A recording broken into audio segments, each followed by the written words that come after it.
Este é o meu segundo vídeo. Primeiro, falei-vos da terapia transpessoal e daquilo que é e pode fazer por nós. E nesse vídeo falei-vos um pouco sobre o meu caso e o facto de ter vivido com ansiedade durante muitos e longos anos. Hoje quero explicar exatamente essa parte da ansiedade na minha vida. A ansiedade foi algo que sempre me acompanhou desde muito jovem. Muito embora na altura não se falasse de saúde mental e não tinha aqui muito bem a noção, e muito menos à volta havia a noção do que é a saúde mental e do impacto que tem nas nossas vidas. Lembro-me de ser muito, muito, muito nova e estar sempre muito nervosa por qualquer coisa. Tudo me deixava, agora usamos ansiosa, mas na altura usava-se outro termo, deixava-me aqui um bocadinho expectante. Mas enfim, coisas alegadamente normais de criança. É verdade que o meu percurso de crescimento teve aqui algumas nuances, não sendo a única, mas teve aqui algumas nuances. Até aos meus 7, 8 anos, uma vida tranquila, pai, mãe, escola, normal. Mas muito cedo a minha avó adoeceu e ficou acamada. E logo nessa altura a minha mãe ficou como cuidadora e eu como suporte, sou filha única. E durante ainda alguns anos fomos as cuidadoras da minha avó. Lembro-me perfeitamente de ajudar na higiene, na comida, na companhia, tanto na companhia que, e não digo isto como um trauma que não foi, mas que a minha avó escolheu partir quando estava só comigo. Mas algo muito leve, algo que não me deixou marcas. Foi uma partida muito tranquila, muito leve, tal como ela era. Depois, eu tinha 11 anos, segui com a vida normal de uma criança, mas outras coisas foram acontecendo. Aos 14 anos perdi o meu pai. Aos 14 anos o meu pai teve um AVC hemorrágico. A partir dessa altura as coisas pioraram muito a nível emocional, portanto havia aqui algum nervosismo que eu sempre tive, mas a partir dos 14 anos foi a mudança radical na minha personalidade e na minha forma de viver a ansiedade. Agora entendo, mas na altura foi complicado. O meu pai faleceu, eu achei que tinha que viver a minha vida normal, prossegui, continuei na escola, fiz tudo, mas pouco tempo depois comecei a ter doenças. Comecei a acordar paralisada de um lado, comecei a ter medos terríveis de tudo, medo de morrer, medo de estar em público, medo de ir a um centro comercial, dores que não se percebiam, dificuldade em respirar.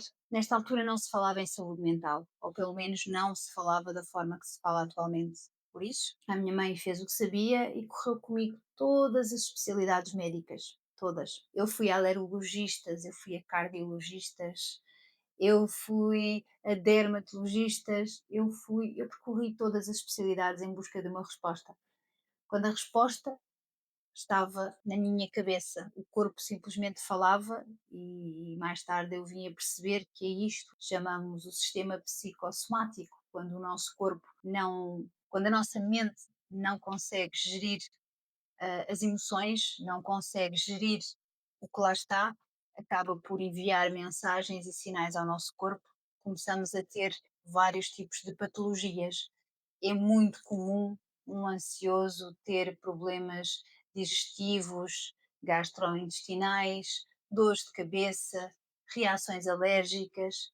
Foram ainda foi ainda bastante tempo nesta situação.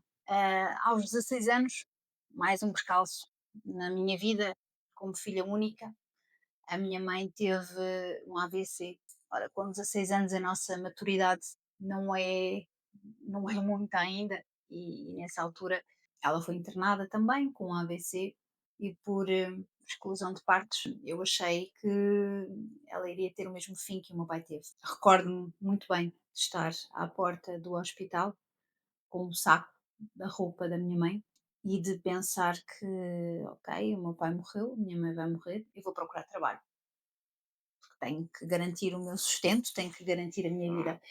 E foi o que eu fiz, porque no dia seguinte fui procurar trabalho. Na altura não havia as condicionantes que há para trabalhar, portanto consegui encontrar trabalho muito rapidamente, no espaço de 2, 3 dias, estava a trabalhar numa loja de roupa. Felizmente a minha mãe recuperou, voltou à sua normalidade, tudo tranquilo. Eu achei que efetivamente continuava a trabalhar. Aquilo que se passava na minha cabeça era sempre muito difícil, porque não é fácil um ansioso ser compreendido, porque há coisas que a ansiedade traz que quem não passa por elas não sabe. Há medos, há pensamentos, há dores físicas, ok? Há cansaço extremo, há tanta coisa que se passa na cabeça e no corpo de um ansioso que as pessoas não levam a sério. E está tudo certo, porque na verdade as pessoas não sabem o que é que vive um ansioso, a angústia que tem um ansioso, o estar sempre em constante estado de alerta. É complicado, é muito complicado viver no corpo de alguém que sofre de ansiedade, viver no corpo de um ansioso. E eu continuei sempre com estes pensamentos intrusivos, estes medos, estes receios constantes de que alguém morra, de que me aconteça alguma coisa, de que vai haver uma catástrofe iminente, pensamentos na cabeça de pensar nos prós, nos contras dos prós, comecei a desenvolver enxaquecas, comecei, enfim, as crises de pânico continuaram a existir, que agora chamo-lhe crises de pânico, na altura não saberia o que lhe chamar.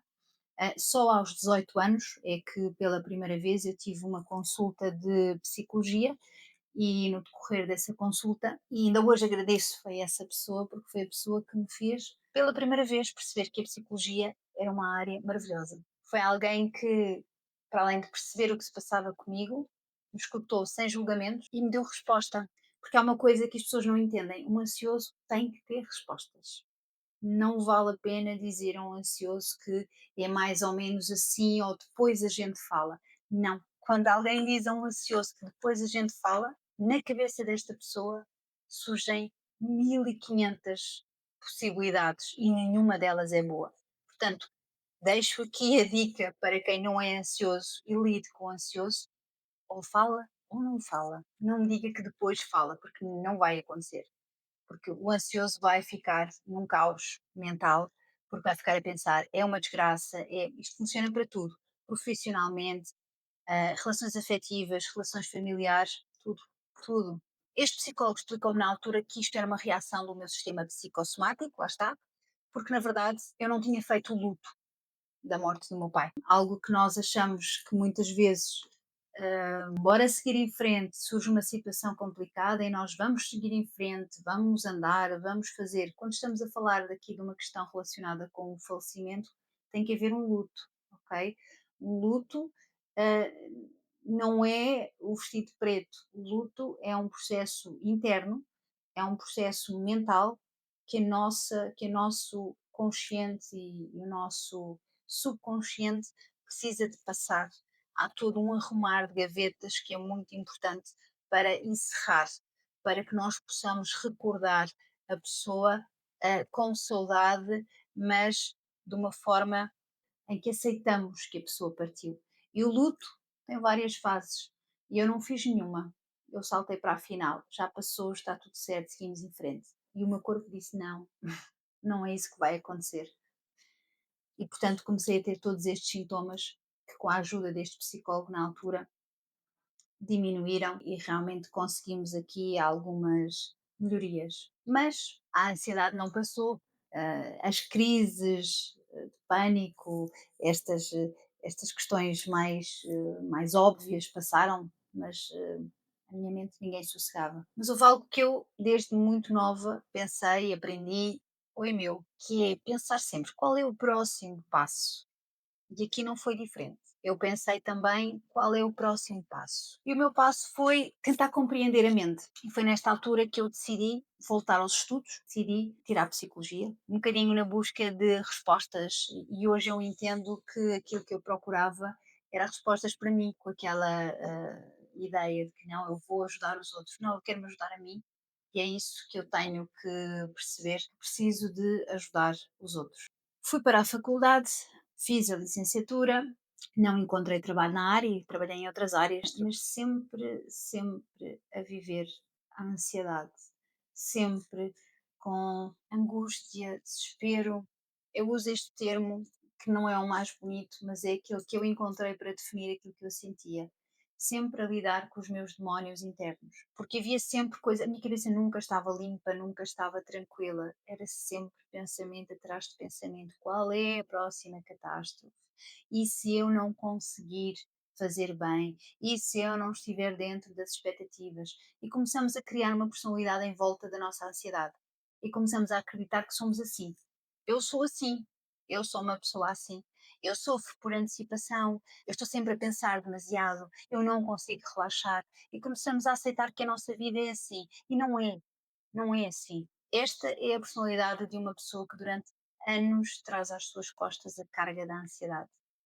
E eu trouxe essa carga durante muitos anos, muitos. Tirei o meu curso, segui outras profissões, sempre a acreditar que eu era assim, tenho que lidar comigo, eu sou assim. Eu costumava até dizer às pessoas: sou um bocado nervosa, sou um bocado ansiosa, mas não ansiosa no sentido verdadeiro, sou um bocado ansiosa. Mas à medida que vamos evoluindo, que a vida nos traz outras experiências, acabamos por perceber que é muito difícil viver na cabeça do ansioso. E eu achei que não havia solução. Por fim, e a dada altura da minha vida, eu descobri a terapia transpessoal, que vos falei ontem. Descobri como um curso, uma formação, mais uma vez a pensar, não, eu vou tirar isto para ajudar os outros.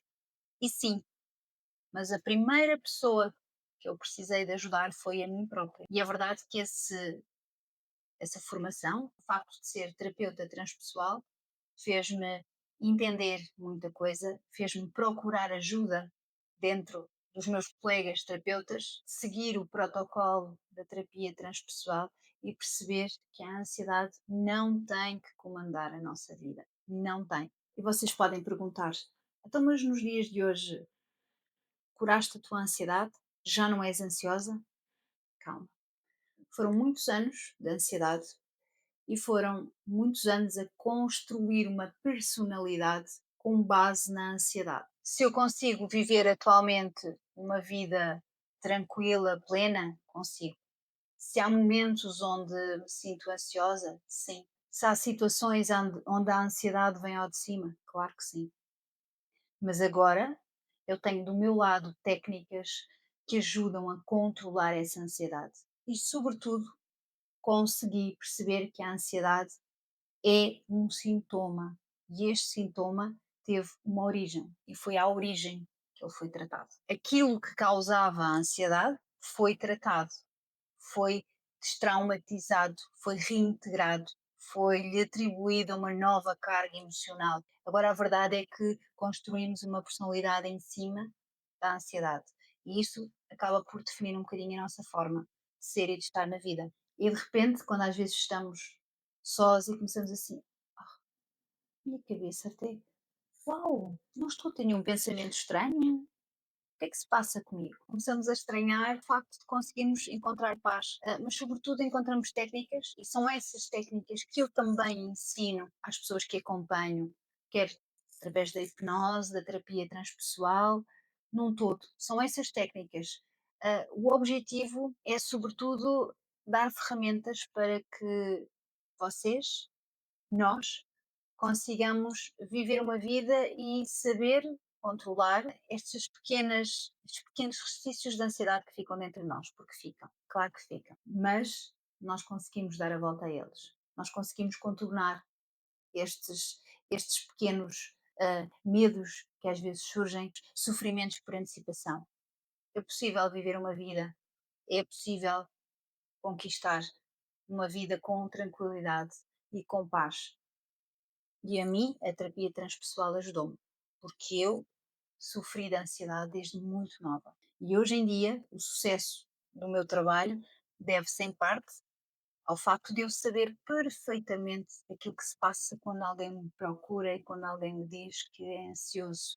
E quando eu falo daqueles sintomas que ninguém fala, daqueles que nós não aprendemos na escola, daqueles que nós sabemos que a ansiedade tem, mas que lemos não na primeira pessoa.